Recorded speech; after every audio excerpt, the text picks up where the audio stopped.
Well, he is writing quite a script, isn't he? As he did last season, winning the Champions League, winning La Liga and being one of Real Madrid's best players. What do you make of his little press bit there with Gabriel? It was nice to see him do the press. And look, he's a special player. That goal has not only saved him and his teammates from an incalculable amount of criticism that they've never seen before as a group of players, and also he's saved their manager.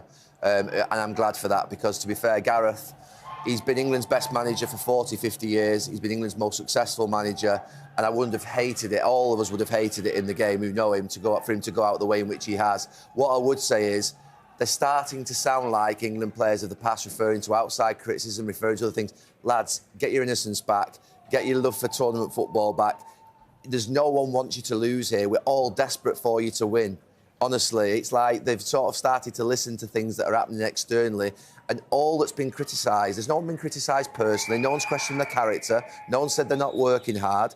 All we've said is they're not playing football very well, that there's an imbalance in the team, and that needs sorting, and it still needs sorting. You know, the football criticism is fair criticism. It's not as if it's been over the top in that respect.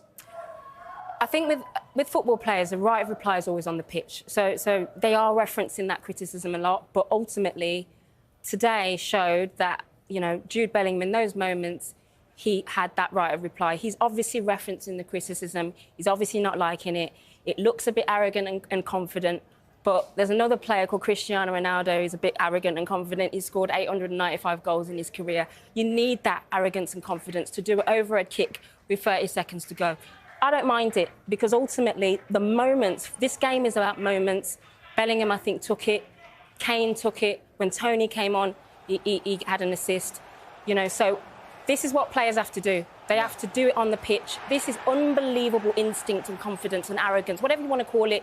That is what you need to even try that with 30 seconds to go. Geitske, you played with Gareth Southgate at Middlesbrough and under Gareth Southgate at Middlesbrough.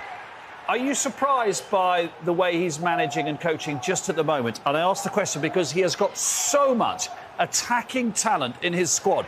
He's got three players at home in Sancho, Grealish and Rashford who could easily be in this squad. Are you a bit surprised about the way that his team are playing? Or knowing him as you do, you go, no, that's the sort of coach he was going to be? Well, knowing him and seeing how he's been with the national team since he took over, he's been very consistent in that way. So always, whatever talent he's have up front, he's been probably, I'm not saying he's been more concerned, but he's been more on the defensive side, making sure he's not conceding goals and building from there than giving probably the freedom to these players. And because we see them in the clubs, and we were talking earlier, these players in the clubs, well, Foden, best player in the Premier League, you go. Bellingham, best player in Real Madrid, if not one of them. Kane in Germany, the same. So why can you not get that part of talent doing it from England? So obviously that's something there that is not happening with Southgate. I don't think it will change because he's not done it before. Why he will do it now? So you're saying actually it is to type that you understand from playing with him and playing under him? I understand that he does it. If I was the manager, victories that should not justify how you get to the result like today. There's so much analysis to do as if I was the manager. Why the way you concede the goals, the way you concede Slovakia to dominate the game when I think they should dominate or have more control of the games that they're actually doing. But of course, they have the character. They never give up. They always steal in the game. You have to give all those credit to the players and the team. But I think it could give a bit more, especially on the offensive side. That Mark, they're going to have to, aren't they, Gary? Because there's no way that they get. We've just watched Spain. There's no way playing like that they're going to beat a Spain or a Germany if they get that far. No, obviously not. But we're not on that side of the draw. That's obviously way down the line. We've got Switzerland, obviously, at the weekend, which is going to be a very difficult game. But I don't think it's been very rare that England teams have lacked character. You know, they've always worked hard. You know, we've got to sort of, if you like, the end of extra time in many, many games, many tournaments where we've got knocked out on penalties. I don't think the character has ever been in question. Quite often down to 10 men, so that's never in doubt. Every player I played with for England or coached for England or have watched for England this last 4 or 5 years, or when I watched when I was younger, when Robson and Keegan, all those players were playing, they've always worked hard. They've always loved playing for their country. It's the quality, it's the technical ability, it's the control of the football match, it's the intelligence. That's the thing that we've lacked over a 30, 40-year period. And that's the challenge, I think, in this tournament. We thought we had the most technical group of players we've ever had.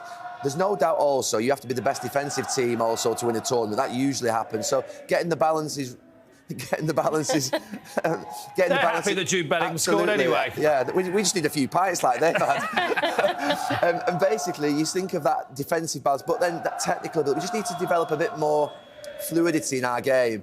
And we just look a little bit sort of stiff, look a little bit scared in possession. That's the thing that I think is disappointing us all.